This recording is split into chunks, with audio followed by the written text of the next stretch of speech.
Hi dears, welcome back. ഇന്ന് തട്ടുകടകളിലൊക്കെ നല്ല ഡിമാൻഡുള്ള നല്ല ടേസ്റ്റി ആയിട്ടുള്ള മുളക് ബജിയുടെ റെസിപ്പിയാണ് കാണിക്കുന്നത്. പിന്നെ മുളക് ബജി തയ്യാറാക്കുമ്പോൾ ഉള്ളിൽ ഫില്ലിങ് വെച്ചിട്ടും അല്ലാതെ ഒക്കെ തയ്യാറാക്കും. അപ്പോൾ ഞാനിവിടെ സാധാരണ രീതിയിലുള്ള മുളക് ബജിയാണ് തയ്യാറാക്കുന്നത്. പിന്നെ മുളക് ബജി കഴിക്കാത്തവർ വിചാരിക്കുന്നുണ്ടാവും മുളക് ബജി ആകുമ്പോൾ നല്ല എരിവ് ഉണ്ടാവും എന്നൊക്കെ. പക്ഷെ അങ്ങനെയൊന്നുമില്ല. ഇനി അഥവാ ബജി മുളകൊന്നുമല്ല എരിവുള്ള മുളകാണ് എടുക്കുന്നതെങ്കിൽ അതിൻ്റെ എരിവ് കുറക്കാനുള്ള ടിപ്പും ഈ ഒരു വീഡിയോയിൽ പറയുന്നുണ്ട്. അപ്പോൾ വീഡിയോ ഫുള്ളായിട്ട് കാണാം. പിന്നെ ചാനൽ ആരെങ്കിലും സബ്സ്ക്രൈബ് ചെയ്യാതെയാണ് വീഡിയോ കാണുന്നതെങ്കിൽ സബ്സ്ക്രൈബ് ചെയ്യാൻ മറക്കരുത്. ഒപ്പം തൊട്ടടുത്തുള്ള ബെല്ലൈക്കണും കൂടെ ഒന്ന് ക്ലിക്ക് ചെയ്യുക. എന്നാലേ ഇനി ഞാൻ പുതിയ വീഡിയോസ് ഇടുമ്പോൾ അതിൻ്റെ നോട്ടിഫിക്കേഷൻസ് ഒക്കെ പെട്ടെന്ന് തന്നെ കിട്ടുകയും ചെയ്യുള്ളൂ. മുളക് ബജി തയ്യാറാക്കാൻ വേണ്ടി ഞാനിവിടെ 5 ബജി മുളക് എടുത്തിട്ടുണ്ട്. ഇത് എരിവില്ലാത്ത മുളകാണ്. അപ്പോൾ എങ്ങനെയായാലും ബജി തയ്യാറാക്കാൻ വേണ്ടി എടുക്കുന്ന മുളക് ഒന്ന് ടേസ്റ്റ് ചെയ്ത് നോക്കുക, എരിവുണ്ടോ ഇല്ലേ എന്ന് ഒന്ന് ടെസ്റ്റ് ചെയ്ത് നോക്കുക.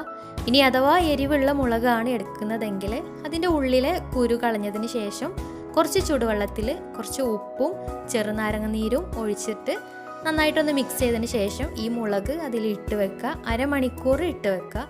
എന്നാൽ അതിൻ്റെ എരിവൊക്കെ പോയി കിട്ടും. എന്നിട്ട് പിന്നെ മാവിൽ മുക്കിയെടുത്താൽ മതി. അപ്പോൾ മുളക് നന്നായിട്ട് കഴുകി വൃത്തിയാക്കി എടുത്ത് വച്ചിട്ടുണ്ട്. ഇനി ഫ്രൈ ചെയ്യാനുള്ള മാവ് റെഡിയാക്കി എടുക്കാം. അതിനുവേണ്ടി ഒരു പാത്രം എടുത്ത് അതിലേക്ക് 1 കപ്പ് കടലപ്പൊടി ചേർത്ത് കൊടുക്കാം. പിന്നെ അതിലേക്ക് 2 ടേബിൾ സ്പൂൺ അരിപ്പൊടി ചേർക്കുന്നത് നല്ലൊരു ക്രിസ്പിനെസ് കിട്ടാൻ വേണ്ടിയിട്ടാണ്.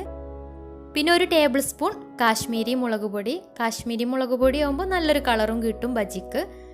ഇതില്ലെങ്കിൽ കാശ്മീരി മുളക് പൊടി ഇല്ലെങ്കിൽ സാധാരണ മുളക് പൊടി ആയാലും മതി. അപ്പോൾ 1 ടേബിൾ സ്പൂൺ ഒന്നും വേണ്ട, 1/4 ടേബിൾ സ്പൂൺ മതിയാവും. പിന്നെ ഒരു നുള്ള് അപ്പക്കാരം, നിർബന്ധമൊന്നുമില്ല, വേണമെങ്കിൽ മാത്രം ചേർത്ത് കൊടുത്താൽ മതി. പിന്നെ ആവശ്യത്തിന് ഉപ്പും കൂടെ ചേർത്തിട്ട് നന്നായിട്ടൊന്ന് മിക്സ് ചെയ്തെടുക്കാം. ഈ ഒരു സമയത്ത് വേണമെങ്കിൽ ഇതിലേക്ക് ഇഞ്ചി വെളുത്തുള്ളി പേസ്റ്റ് കുറച്ച് ചേർത്ത് കൊടുക്കാം. നല്ലൊരു ഫ്ലേവറും ടേസ്റ്റൊക്കെ ഉണ്ടാവും. ഞാനിപ്പോൾ ചേർത്ത് കൊടുക്കുന്നില്ല. പിന്നെ ഇതിലേക്ക് കുറേശ്ശെയായിട്ട് വെള്ളം ഒഴിച്ചിട്ട് നന്നായിട്ടൊന്ന് മിക്സ് ചെയ്തെടുക്കാം.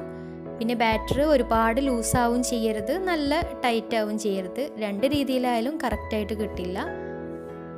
അപ്പോൾ വെള്ളം കുറേശ്ശെയായിട്ട് ചേർത്ത് കറക്റ്റ് കൺസിസ്റ്റൻസി ആക്കിയെടുക്കുക. നല്ല ലൂസായി പോവരുത്. പിന്നെ ഈ ഒരു സമയത്ത് കുറച്ച് കറിവേപ്പില അരിഞ്ഞതും കൂടെ ചേർത്ത് കൊടുത്തിട്ടുണ്ടായിരുന്നു ഇതിലേക്ക്. അപ്പോൾ മാവ് കറക്റ്റ് പരുവാക്കി എടുത്തിട്ടുണ്ട്. ഇനി കറക്റ്റ് ആണോ എന്ന് അറിയാൻ വേണ്ടി മുളക് ഒന്ന് ഇതിലേക്ക് ഡിപ്പ് ചെയ്തതിന് ശേഷം ഒന്ന് പൊക്കി നോക്കുമ്പോൾ മാവ് അതിൽ ഒട്ടിപ്പിടിക്കുന്നുണ്ടെങ്കിൽ കറക്റ്റ് ആയിനെന്നർത്ഥം. അഥവാ ലൂസായിട്ട് പോവുകയാണെങ്കിൽ മാവ് അതിൽ ഒട്ടിപ്പിടിക്കാതെ ഫുള്ളായിട്ട് ഒലിച്ച് പോവുകയാണെങ്കിൽ കുറച്ചും കൂടെ പൊടിയിട്ടിട്ട് ഒന്ന് ടൈറ്റാക്കി കൊടുക്കാം. ഇനി നമ്മൾ നേരത്തെ കഴുകി വൃത്തിയാക്കി വെച്ചിട്ടുണ്ടായിരുന്ന മുളക് ഒരു കത്തി വെച്ചിട്ട് ഇതുപോലെ കട്ട് ചെയ്തതിന് ശേഷം ഉള്ളിലുള്ള സീഡ്സൊക്കെ ഒഴിവാക്കി കൊടുക്കാം. അല്ലെങ്കിൽ സീഡ്സിന് ചിലപ്പോൾ നല്ല എരിവുണ്ടാവാനുള്ള സാധ്യത ഉണ്ട്. അതുകൊണ്ടാണ് ഒഴിവാക്കി കൊടുക്കുന്നത്. ഞാനിപ്പോൾ മുളക് ഫുള്ളായിട്ടാണ് പൊരിക്കുന്നത്.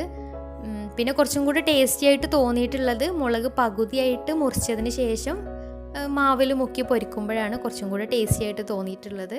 കാണാൻ ഇത്ര ഭംഗി ഉണ്ടാവില്ല എന്നേ ഉള്ളൂ, എന്നാലും കുഴപ്പമൊന്നുമില്ല. പിന്നെ ഇതുപോലെ ഫുള്ളായിട്ട് പൊരിക്കുന്ന സമയത്ത് ഉള്ളിലെ സീഡ്സൊക്കെ ഒഴിവാക്കിയതിന് ശേഷം വിരലിൽ കുറച്ച് ഉപ്പാക്കിയിട്ട് ഉള്ളിൽ തേച്ച് കൊടുക്കുകയാണെങ്കിൽ കുറച്ചും കൂടെ നന്നായിരിക്കും. അല്ലെങ്കിൽ ഉപ്പ് പിടിക്കാത്തൊരു ഫീലിംഗ് ഉണ്ടാവും. ഇനി ഇത് ഫ്രൈ ചെയ്യാൻ വേണ്ടിയിട്ട് ഒരു ചീനച്ചട്ടി സ്റ്റൗവിൽ വെച്ചിട്ട് ചൂടായിട്ട് വരുമ്പോൾ അതിലേക്ക് ഓയിൽ ഒഴിച്ചു കൊടുക്കാം. ഓയിൽ നന്നായിട്ട് ചൂടായി വന്നാൽ എടുത്തു വെച്ചിട്ടുള്ള മുളക് മാവിൽ നന്നായിട്ടൊന്ന് മുക്കിയിട്ട് ചൂടായിട്ടുള്ള എണ്ണയിലേക്ക് ഇട്ടിട്ട് തിരിച്ചും മറിച്ചിട്ട് നന്നായിട്ടൊന്ന് ഫ്രൈ ചെയ്തെടുക്കാം. ഒരു മീഡിയം ഫ്ലെയിമിലിട്ടിട്ട് ഫ്രൈ ചെയ്തെടുത്താൽ മതി.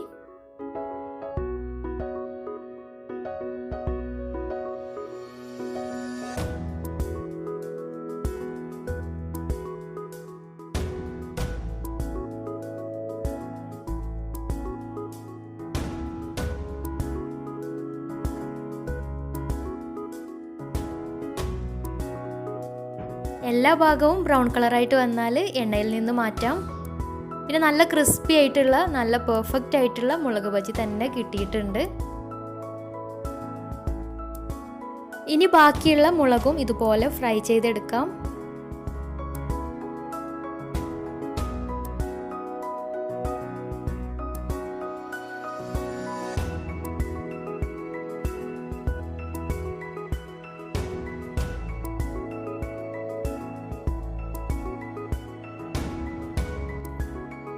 നല്ല ടേസ്റ്റിയും നല്ല പെർഫെക്റ്റും ആയിട്ടുള്ള മുളക് ബജി തന്നെ കിട്ടിയിട്ടുണ്ട്. അപ്പോൾ എല്ലാവരും ഒന്ന് ട്രൈ ചെയ്ത് നോക്കുക. ഇന്നത്തെ വീഡിയോ ഇഷ്ടമായെന്ന് വിചാരിക്കുന്നു.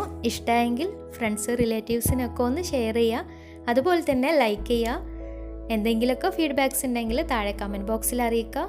അപ്പോൾ മറ്റൊരു നല്ലൊരു വീഡിയോയുമായി വീണ്ടും വരാം. അതുവരെ ടേക്ക് കെയർ. ബൈ.